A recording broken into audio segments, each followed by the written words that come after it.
Bonsoir à tous, c'est Clélia Isaac, je suis ravie de te retrouver ce soir pour ce nouvel épisode du Create Magic and Receive.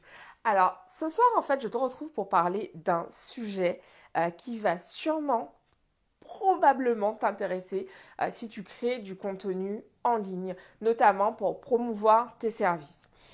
Est-ce que tu as déjà eu cette petite voix qui débarque pendant que tu es en train d'écrire un post, pendant que tu es en train de faire une story sur Instagram, pendant que tu es en train d'écrire un article ou un mail à ta communauté, pendant que tu penses à réaliser peut-être ta première vidéo ou ton premier live? Est-ce que tu as déjà eu cette petite voix qui te dit non mais tu peux pas poster ça, qu'est-ce que les gens vont penser? Dis-moi dans les commentaires et franchement, soyons, sois honnête puisque on est tous passés par là. Tout à l'heure, donc je te raconte ça parce qu'en fait, en réfléchissant aujourd'hui au sujet du live, donc j'étais en train de cuisiner et pendant que je cuisine, en fait, je pense énormément. Et donc, c'est méditatif, mine de rien. Bon, bref, restons sur ce sujet. Euh, donc, je cuisinais et je me disais, tiens, je pensais à Anne-Claire Méret. Donc, c'est une coach que je suis depuis quelques années. Et j'étais en train de me dire, purée, je suis super fière du contenu que je crée parce qu'en fait, ça va vraiment me permettre d'augmenter mon impact dans le monde et d'augmenter la valeur, la contribution que j'apporte dans ce monde. Et là, juste au moment où je me disais ça, il y a la pensée qui a débarqué.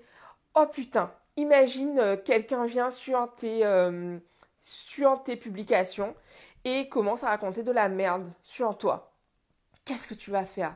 Ah mon Dieu, c'est horrible. Et là, j'ai senti que je commençais à partir en mode oh putain, que c'est oh my god. Et hop, je me suis rattrapée. Je me suis rattrapée en fait. Et ça, c'est un exercice que je fais tout le temps. Je passe ma journée en fait à attraper des pensées comme ça et en fait à les reformuler, à les attraper, à comprendre ce qui se passe, ce que je me dis, à identifier ce que je me dis et ensuite à les transformer. Pourquoi je te partage ça ce soir? Je te partage ça en fait pour que tu comprennes qu'il n'y aura pas un moment en fait dans ta vie où tu n'auras plus peur. Notamment, on peut vraiment, il y a des gens qui voilà ont une barrière très très haute sur qu'est-ce que les gens vont penser, etc. Et c'est génial si tu en fais partie. Si tu n'en fais pas partie, ce n'est pas une fatalité. Mon curseur du ah mon Dieu, qu'est-ce que les gens vont penser est très haut. Petit à petit, au fil du temps, je l'ai amené à descendre, mais je pars vraiment de très très loin. Je passais mon temps à me demander What will people think? Ça me fait référence à un sketch de Lily Singh. Qu'est-ce que les gens vont penser? Pourquoi? Parce que c'est ce que j'ai toujours entendu en fait. Quand j'étais enfant, quand on faisait quelque chose, c'était Aïe, cassez moun la dit. Qu'est-ce que les gens vont penser en créole? Et il se peut que tu aies aussi ce truc. Qu'est-ce que les gens vont penser? Qu'est-ce que les gens vont penser? Alors, si c'est le cas, je t'invite simplement à respecter en fait le fait que cette pensée vienne encore et encore et encore et encore. Cependant, c'est pas, comme je le disais à l'instant, une fatalité. À tout moment, tu as le pouvoir de changer ça. Et comment tu changes ça en fait en étant consciente, en vraiment prenant l'habitude de choper ce genre de pensée, genre avec ton lasso, tu balances ton lasso, tu chopes la pensée et tu la transformes. Et donc c'est exactement ce que j'ai fait tout à l'heure quand j'étais dans la cuisine en train de remuer, aïe aïe aïe, mon dombré crame du lundi de Pâques. Euh, je me suis dit, ok, ben, par quoi je peux remplacer ça en fait? Et j'ai vraiment été genre au bout du truc, ok, c'est quoi le pire qui puisse arriver si cette personne raconte de la merde sur moi? Qu'est-ce qui va se passer? Oh my god! Et j'ai vraiment tiré le fil pour comprendre, ben voilà, c'est quoi la vraie peur? Qu'est-ce qui se passe en fait? Et une fois que c'était fait, et donc dans mon cas, c'était oh mon Dieu, la personne va raconter de la merde sur moi, tout le monde va croire ce qu'elle dit. Oh mon Dieu, mais ça va être horrible. Voilà, je vais être une paria. C'est enfin vraiment le truc, l'exclusion totale quoi. Et donc, je me suis dit ok, mais qu'est-ce que je veux? J'ai envie d'avoir une expérience sur les réseaux sociaux la plus agréable possible. Et je repensais en fait à la phrase qu'un de mes mentors, une de mes mentors, dit. Elle dit I want to experience mostly, comment? A mostly drama-free social media. I want to have a mostly j'ai envie d'avoir une expérience, parce que j'étais en train de partir en anglais, j'ai envie d'avoir une expérience sur les réseaux sociaux la plus positive possible. Et du coup, comme mes interactions sur les réseaux sociaux soient les plus positives possibles, soient majoritairement, en grande majorité positifs. Et du coup, j'ai vraiment remplacé en fait cette pensée qui est venue, cette peur en fait qui a débarqué de nulle part, par cette pensée qui me fait me sentir beaucoup mieux. Ok, en fait, oui, j'ai envie d'augmenter ma contribution dans le monde, et oui, ça demande que je sois plus visible. Et cette peur débarque parce que du coup, mon ego se dit ah, putain, là, on va la calmer tout de suite.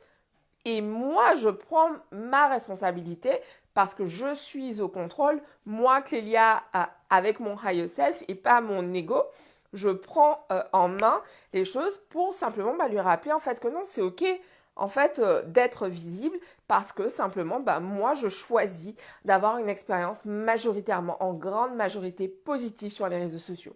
Donc tu as vu un peu le cheminement que j'ai fait avec toi. Ça, c'est vraiment un travail de tous les instants dans ma vie. Vraiment, je me chope. Et il y a des choses, en fait, au début qu'on ne voit pas passer, parce qu'on a tellement l'habitude de se les répéter, qu'on n'est pas forcément conscient, en fait. Mais à force de faire ce type d'exercice, par exemple, j'ai énormément changé ma façon de parler de moi. Et quand je m'attrape encore à dire, c'est rare, c'est assez rare que je dis ça, mais quand je me chope en train de dire, t'es nul, je fais, wow, wow, wow, wow. Non, ok? Et donc l'idée, ça va être vraiment, si tu n'as pas encore cette habitude, de te mettre des penses bêtes, de te choper en fait au fur et à mesure. Tu vas voir, ça vient assez naturellement, mais ça fait plus de 7 ans que je pratique, donc forcément, j'arrive à choper. Mais du coup, si aujourd'hui, toi, tu démarres, je t'invite vraiment, vraiment à t'y mettre en fait, parce que tout ce qui se passe, nos pensées, en fait, on a plus de 90 000 pensées par jour. Et la majorité de ces pensées ont tendance à être négatives. Donc, si tu ne fais pas ce travail conscient de changer en fait la donne, de changer le discours, en fait, forcément, l'expérience que tu vas avoir, ce que tu vas expérimenter, ne va pas du tout être en adéquation avec la vie que tu désires en fait. Donc, c'est pour ça que c'est aussi important de faire ce travail. Ça demande des efforts, mais ça vaut clairement la peine parce qu'en fait, ce qui se passe, c'est que plus tu changes, j'aime beaucoup cette image en fait. L'idée, c'est vraiment de voir, d'imaginer que nos pensées sont comme, tu vois, le projecteur quand on est au cinéma. Donc, il y a le mec qui passe, je sais pas si c'est toujours comme ça, en tout cas, dans les films, quand il y a des gens qui passent un truc au cinéma, tu as donc la pellicule qui est mise dans, je sais pas comment ça s'appelle, mais bref, le truc qui sert à projeter l'image. Et donc, la pellicule, ce sont nos pensées. Et donc, l'idée, c'est vraiment que ce qui est sur la pellicule nous plaise parce que notre cerveau, nos yeux vont voir tout ce qui se passe à l'intérieur, on va le voir à l'extérieur. Et l'idée, c'est que ta vie, en fait, c'est l'écran. Donc, qu'est-ce que tu as sur l'écran aujourd'hui de ta vie et qu'est-ce que tu veux voir? Parce que du coup, pour voir ce que tu désires sur l'écran, ça va te demander de changer tes pensées. Donc, je poursuivrai sur ce sujet lors d'une autre vidéo, mais j'avais vraiment envie de te faire ce point aujourd'hui parce que la peur d'être visible, c'est vraiment... quand je discute avec mes clientes régulièrement, mais systématiquement ça revient en fait. Qu'est-ce que les gens vont penser de moi? Oui, mais j'ai peur de qu'est-ce que les gens vont dire. Qu'est-ce que les gens vont dire si j'augmente mon prix? Qu'est-ce que les gens vont dire si... Voilà. Et en fait, on n'est pas là pour vivre en se demandant, putain, mais qu'est-ce que les gens vont penser? On n'est pas là pour ça en fait. On est vraiment là pour exprimer à notre potentiel, pour être heureux tout simplement et passer notre temps à se demander, qu'est-ce que les gens vont penser? Qu'est-ce que les gens vont...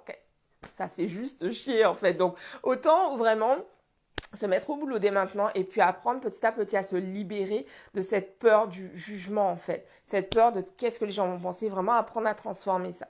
Je vous embrasse, je vous dis rendez-vous demain pour de nouvelles aventures, une nouvelle vidéo du Create Magic and Receive. À demain, bisous à tous, ciao.